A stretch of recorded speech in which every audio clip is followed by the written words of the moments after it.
এই সাবজেক্ট কম্বিনেশনটায় কিন্তু মার্কস ভালো ওঠে। যারা ভাবছো যে ফিজিক্স বা ম্যাথস থেকে ম্যাথস নেব না বা ম্যাথস করব না, অথচ সায়েন্স সাবজেক্টগুলোর যে অ্যাডভান্টেজ, সেই অ্যাডভান্টেজটা আমরা পাবো। Hello, welcome to the channel, welcome to the another video of success way. আজকে ভিডিওটা ক্লাস 11 বায়ো সায়েন্স নিয়ে।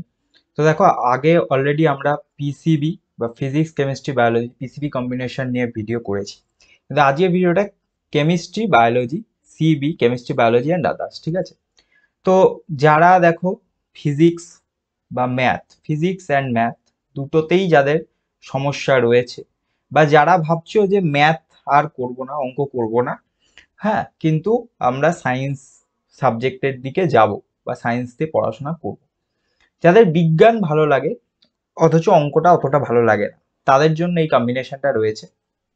তো কি কি সাবজেক্ট রয়েছে? ফার্স্টে রয়েছে কেমিস্ট্রি, দেন বায়োলজি, সঙ্গে রয়েছে নিউট্রিশন, অনেক স্কুলেই পাবে, দেন সাইকোলজি। ঠিক আছে, এগুলো তো রয়েছে। তার সঙ্গে এখন কম্পিউটার অ্যাপ্লিকেশন নেওয়া যায়। ঠিক আছে, তো এই সাবজেক্টগুলো রয়েছে বেসিক্যালি। এই সাবজেক্ট কম্বিনেশনটা থেকে যারা চাইছো ফিউচারে কি কি করতে চাইছো সেটা আমি বলে দিই। ফিউচারে যারা চাইছো যে অনার্স করতে, ঠিক আছে, কোনটাতে? ফার্স্ট হচ্ছে জুলজিতে, সেকেন্ড হচ্ছে বোটানি। ঠিক আছে, এই দুটোতে যারা অনার্স করতে চাইছো তারা কিন্তু করতে পারো। ঠিক আছে, যে কোনো একটা অনার্স সাবজেক্ট হবে, আর তার সঙ্গে এই দুটোর মধ্যে থেকেই যে কোনো একটা জেনারেলে যাবে, আর তার সঙ্গে কেমিস্ট্রি চলে যাবে জেনারেল। ওকে, যারা চাইছো নিউট্রিশন বা সাইকোলজি নিয়ে কেরিয়ারে এগিয়ে যেতে, তাদের জন্য কিছু ক্ষেত্রে সুবিধে হবে। কিরকম সুবিধে হবে? তুমি যখন নিউট্রিশন পড়তে যাবে, দেখবে কিছু পার্ট, যদি ফিউচারে যখন পড়বে, নিউট্রিশন যখন পড়বে, দেখবে কিছুটা পার্ট তুমি কেমিস্ট্রি আর কিছুটা পার্ট বায়োলজি থেকে তুমি হেল্প পাচ্ছ। ঠিক আছে, যখন তুমি সাইকোলজি পড়তে যাবে, তখনও দেখবে কি অল্প অল্প পার্ট তুমি বায়োলজির সঙ্গে কানেকশন পাচ্ছ। তো সেই জন্যই এই কম্বিনেশনটা তৈরি করে। ঠিক আছে, কোন স্কুলে দেওয়া হয় সেটা তুমি তোমার এরিয়ায় সিনিয়র, তোমার যারা সিনিয়র স্টুডেন্ট রয়েছে 1-2 বছরের, ঠিক আছে, যারা কলেজে পড়ছে বা ক্লাস 11-12-এ পড়ছে, তাদের থেকে জানতে পারো। সেকেন্ড হচ্ছে তোমার এলাকায় লোকাল বায়োলজি টিচার যদি কেউ থেকে থাকেন, তার কাছ থেকে তুমি জিজ্ঞাসা করতে পারো, তিনিও জানবেন এই বিষয়টা। অথবা কিছু ক্ষেত্রে সাইকোলজি বা নিউট্রিশনের কোনো টিচার থাকলে তার কাছেও তুমি জানতে পারো। ঠিক আছে, আচ্ছা, এই কম্বিনেশনে তোমার প্র্যাকটিক্যাল রয়েছে।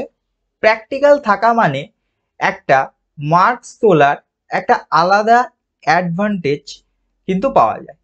ঠিক আছে, প্র্যাকটিক্যাল আছে মানে প্র্যাকটিক্যালটাকে যদি তুমি ভালো করে শিখতে পারো, তাহলে সেখান থেকে তুমি ভালো একটা নম্বর কিন্তু এখান থেকে পাবে। তার সঙ্গে ফিউচার তুমি কি করতে পারো সেটা তো আগেই বললাম। ঠিক আছে, তো তোমরা অনার্স পড়তে পারো, তার সঙ্গে তোমরা যে কোনো সাবজেক্ট নিয়ে তোমরা কেরিয়ারে এগিয়ে যেতে পারো। তো এই সাবজেক্ট কম্বিনেশনটায় কিন্তু মার্কস ভালো ওঠে। যারা ভাবছো যে ফিজিক্স বা ম্যাথস থেকে ম্যাথস নেব না বা ম্যাথস করব না, অথচ সায়েন্স সাবজেক্টগুলোর যে অ্যাডভান্টেজ, সেই অ্যাডভান্টেজটা আমরা পাবো। আচ্ছা, ড্রব্যাকস কি রয়েছে? ড্রব্যাকস রয়েছে যাদের মেডিকেলে যাওয়ার প্ল্যান রয়েছে, মেডিকেল ফিল্ডে যাওয়ার প্ল্যান রয়েছে, ঠিক আছে, তারা কিন্তু এর সঙ্গে অবশ্যই ফিজিক্স নেবে, কারণ এই কম্বিনেশনটা থেকে মেডিকেল ফিল্ডে কিন্তু তুমি এন্ট্রান্স টেস্টগুলোর জন্য এলিজেবল হবে না। তো এই কম্বিনেশনটায় তুমি যদি প্রফেশনালি যেতে চাও, তাহলে অবশ্যই তোমাকে সাইকোলজিকে চুজ করতে হবে। সেখান থেকে তুমি আগে কিন্তু প্রফেশনাল জায়গায় তুমি পৌঁছাতে পারো। অথবা তোমাকে কি করতে হবে, নিউট্রিশন ফিল্ডটাকে চুজ করতে হবে, নিউট্রিশন নিয়ে তুমি আগে এগিয়ে যেতে পারো। আর না হলে তুমি যে কোনো সাবজেক্ট নিয়ে, যে কোনো সাবজেক্টকেই নিয়ে, তোমার কম্বিনেশনের যে কোনো সাবজেক্ট নিয়ে তুমি কি করো, তুমি হায়ার স্টাডিজ করো।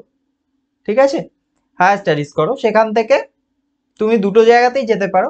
এক হচ্ছে তুমি টিচিংয়ে যেতে পারো, যাদের টিচিংয়ে ইচ্ছে আছে, আর তাছাড়া তুমি কি করতে পারো, রিসার্চে যেতে পারো।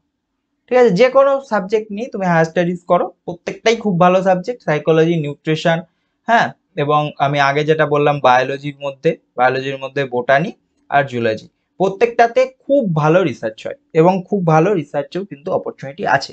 তো তোমাকে সেই জায়গাটায় যেতে গেলে কি করতে হবে, তোমাকে ক্লাস 12 এর পর 5 to 7 ইয়ার্স তোমাকে কিন্তু সে টাইমটা দিতে হবে, কিন্তু তারপরে কিন্তু ভালো স্কোপ আছে দুটোতেই। ঠিক আছে, চারটে সাবজেক্টেই রিসার্চ ফিল্ডে যথেষ্ট ভালো স্কোপ আছে, কিন্তু তোমাকে তার জন্য টাইম দিতে হবে।